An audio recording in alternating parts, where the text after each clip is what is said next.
Hello everyone, आपके अपने YouTube channel exam booster में आपका स्वागत है।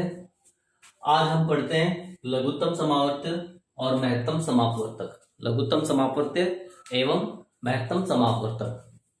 देखो, लघुत्तम समापवर्त्य, इसमें अपवर्त्य और इसमें अपवर्तक। ठीक है, अब पहले हमें ये समझना होगा अपवर्त्य और अपवर्तक क्या होता है। अपवर्त्य क्या होता है और अपवर्तक क्या होता है। देखो, अपवर्त्य तो होता है गुणज। गुणज का मतलब जो इसकी गुणा में आता हो। जैसे मैंने कहा कि 3 के गुणज लिखो, तो 3 के अपवर्त्य या 3 के गुणज क्या होंगे। अब देख लो, जो इसके पहाड़े में आते हैं, जो 3 के पहाड़े में आते हैं, वो सारे 3 के गुणज है। 3, 6, 9, 12, 15, 18, 21, इस तरह से खूब है भाई। 3 के गुणज खूब है। हर संख्या के खूब गुणज होते हैं। 5 के गुणज 5, 10, 15, 20 ये गुणज है।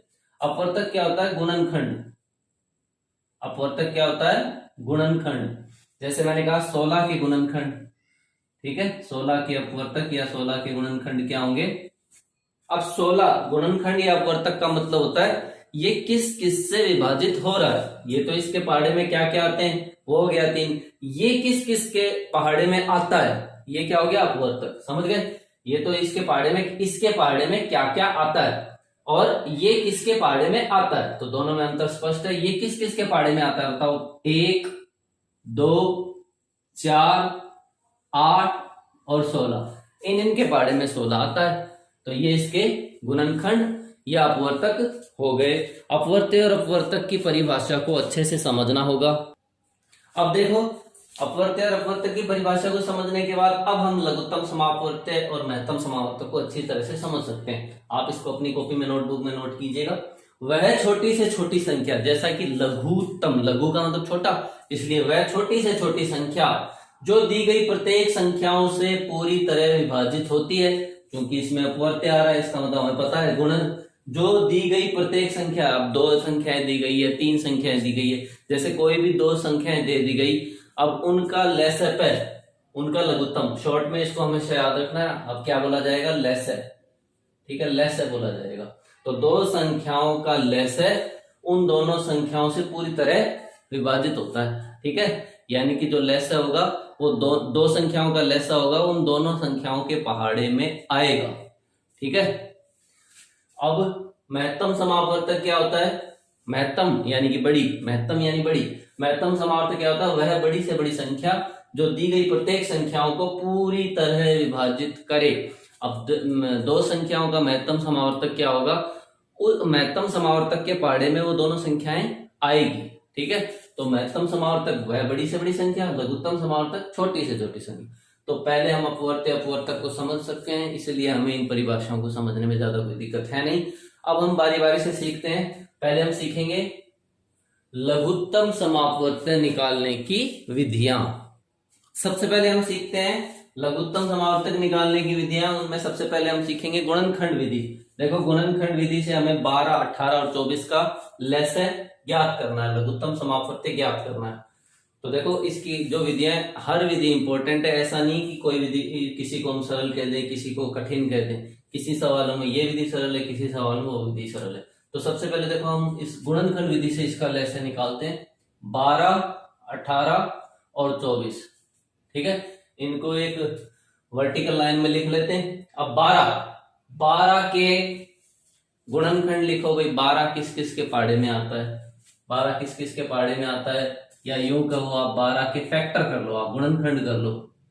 2 कितनी बार जाएगा, 6 बार, फिर से 2 3 बार, फिर 3 एकम 3, यानी कि 2 गुणा 2 गुणा 3 लिखने पर क्या आता है, 12 आता है। 18 को क्या लिखेंगे, इसी तरह से आप निकाल लेंगे, 2 गुणा 3 गुणा 3। 24 को क्या लिखेंगे, 2 गुणा 2 गुणा 2 गुणा 3। ठीक है, पहले तो इनके क्या कर लिए, गुणनखंड कर लिए। ठीक है, 12 को इस तरह से लिखा, 18 को, 24 को। अब लघुत्तम समापवर्तक में हमें क्या करना होगा, हमें देखना होगा कि अधिकतम घात कितनी है। जैसे यहाँ पे अधिक 2 की घात कितनी है, 2, 2 कितनी बार लिखा हुआ है, 2 बार। 3 कितनी बार लिखा हुआ है, 1 बार। 2 कितनी बार लिखा हुआ है, 1 बार। 3 कितनी बार लिखा हुआ है, 2 बार। 2 कितनी बार लिखा हुआ है, 3 बार। 3 कितनी बार लिखा हुआ है, 1 बार। तो लघुत्तम समावर्तन में ध्यान रखना है कि जितनी जो बड़ी घात है उसको लेना होगा। तो सबसे पहले देखो 2 और 3 ही है सभी में, इसमें भी 2 और 3 ही आ रहा है, और तो कुछ आ भी नहीं रहा। 2 की अधिकतम घात कितनी है, देखो तीनों में, यहाँ 2 है, यहाँ 1 है, यहाँ 3 है, अधिकतम घात को लेना है, ठीक है। गुणा 3 की अधिकतम घात कितनी है, यहाँ 1 है, यहाँ 2 है, यहाँ 1 है, अधिकतम कितनी है, 2। तो 3 की घात 2। अब 2 की घात 3 का मान होता है 2 दूनी 4 दूनी 8। 3 की घात 2 का मान होता है 3 गुणा 3 9। तो 8 गुणा 9 कितने हो गए, 72। यानी कि गुणनखंड विधि से हमने 12 18 24 का लसागु निकाला, कितना आया, 72। इसको नोट करें। लसागु निकालने की दूसरी विधि है भाग विधि। भाग विधि द्वारा देखो कैसे करेंगे आप। 12 18 24 सवाल वही लिया है, विधि दूसरी है भाग विधि द्वारा। भाग करने की प्रक्रिया पहले, उसमें तो हमने इस तरह से लिखा था वर्टिकल लाइन में, इसमें हॉरिजॉन्टल क्षैतिज रेखा में लिख लेंगे तीनों को, 12 18 24। अब देखो 2 के पाड़े में बिल्कुल तीनों ही आ रहे हैं, तो 2 सबसे पहले 2 अभाज्य संख्याओं से भाग करना होता है, यानी कि 2 के पाड़े में देखना। अगर 2 के पाड़े में नहीं आता तो हमें ये देखना है कि 3 के पाड़े में, 3 भी नहीं तो 3 के बाद 5, 5 भी, 5 के बाद 7, इस तरह से अभाज्य संख्याओं से भाग करना। अभाज्य गुणनखंड इसीलिए बोलते हैं। 12 आता है 6 बार पढ़ेंगे तो 9 और 12। फिर 2 से 3 और 9 2 के पाड़े में आता ही नहीं, इसलिए 9 का 9 और 12 में 2 बार, ठीक है। अब फिर से देखो 6 आता है 2 के पाड़े में, तो 2 से करेंगे 3 9 और 3। अब 2 के पाड़े में ये इन तीनों में से कोई संख्या नहीं आती। अब 3 से, 3 एकम 3, 3 3 9, 3 एकम 3, अब बच गया 3, 3 से करना है। जब तक लास्ट में 1 1 1 आ जाए तब तक हमें प्रक्रिया करते रहना, ठीक है। तो देखो इसी सवाल में अब 2, अब इन सभी को गुणा कर लो, जितने भी अभाज्य गुणनखंड आए, 2 गुणा 2 गुणा 2 गुणा 3 गुणा 3, कितना आ गया, 2 दूनी 4 दूनी 8, ये 24 दिया 72। इसको हमने कैसे किया है, भाग विधि द्वारा। हमने 2 विधियां इसकी सीख ली है। अब देखो दशमलव संख्याओं का लसागु कैसे ज्ञात करना है। दशमलव संख्याओं का लसागु ज्ञात करने के लिए जब संख्या दशमलव में आ गई हो तो देखो हमें क्या करना होगा कि दशमलव को एक बार भूलकर जो इनके संगत जो भी संख्याएं बन रही है उनका लसागु हम निकाल लेंगे। कैसे निकालेंगे, या तो गुणनखंड विधि द्वारा या भाग विधि द्वारा। फिर ध्यान से सुने इस लाइन को। फिर क्या करेंगे, जो भी उसका लसागु आएगा इन संख्याओं का, यानी कि हम पहले क्या करेंगे, 24 72 और 108 का क्या निकाल लेंगे, लसागु। फिर इनका लसागु जो भी आता है फिर उसमें क्या करना होता है, जो दशमलव के बाद निम्नतम कम से कम जितने अंक हैं उतने ही अंक हम उस उत्तर में छोड़ेंगे, ठीक है। जैसे पहले हम निकाल करते हैं, सवाल को पूरा करते हैं। 24 72 और 108 निकालो, सभी अपने आप इसका लसागु निकालो, भाग विधि से निकालो, जल्दी हो जाता है।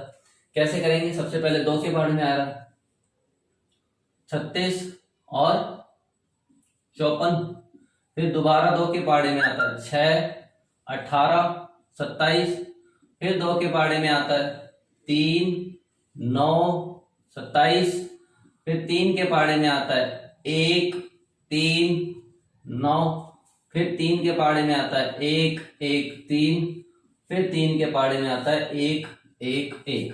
इनको गुणा करो, 2 दूनी 4 दूनी 8 तिये 24 तिये 72, 72 तिये 216, ठीक है, 72 तिये 216।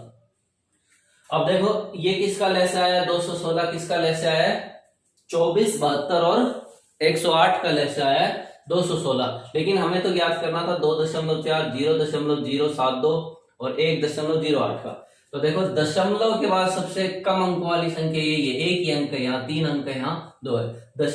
दिए हुए सवाल में दशमलव के बाद न्यूनतम जितने अंक है इसी में है 1, यानी कि हमें 1 के बाद 6 के बाद यहां दशमलव लगा देना है। तो इन तीनों का लसागु क्या हो जाएगा, इन तीनों का लसागु हो जाएगा 21.6।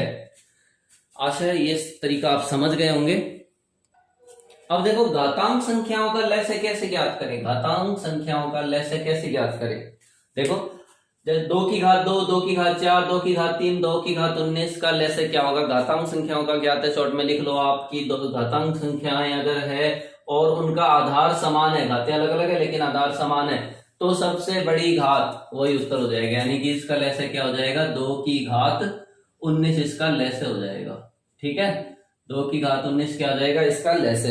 ये तो कब है, जब आधार समान हो। लेकिन आधार समान नहीं हो तब उस सवाल को कैसे करेंगे, तब उस सवाल को गुणनखंड विधि द्वारा हम हल कर सकते हैं।